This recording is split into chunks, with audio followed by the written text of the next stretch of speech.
Abantu kushabwa kushomesa abana no babire baryo mu kusima kw'emyaka mushanju uko buhereza bwe kanisa ya Extreme Power Ministries Church omuri Kyenjojo.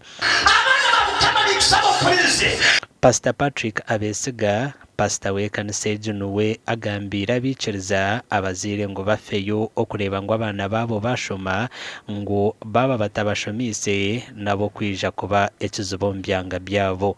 Umwana ogenda kusanga nakole bikorobero, umwana nayiba, umwana nakora kintu kino kitari kirungi. Nabwo icyo muzaire lya katayito osobora kuba kitufu to innocent but chonka katayita ko kusevinga kasevingira umwana wawe.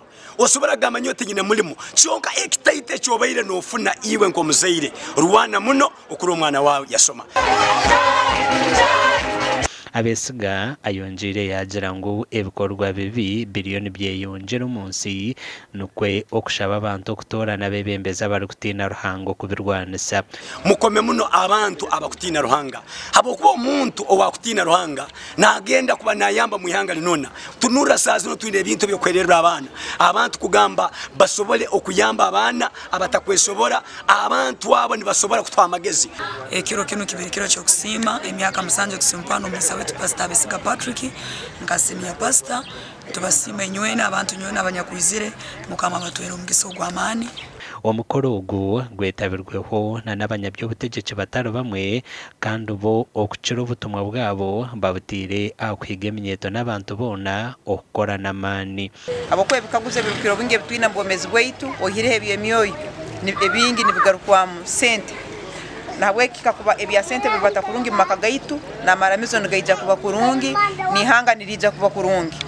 Nyowe ntwire omugisa okusimira uruhanga mugenzi wange Pastor Abesiga wa Extreme Power Ministry okwa nasimira uruhanga bwebi byamurabizemo emyaka musanju enyuma nokwika hati hainerire mbohereza ezimwe ha sente zirugire omukusima oku nezo kukwatiraho abana embura buhwezi omukushoma.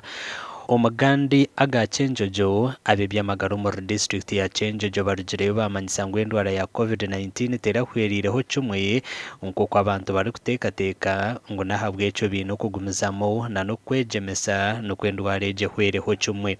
Aba ebabagambire omu kakiiko akatirweho okurwanisa endwara egi aka district COVID-19 task force ahambaga nkuru za district ya Kyenjojo.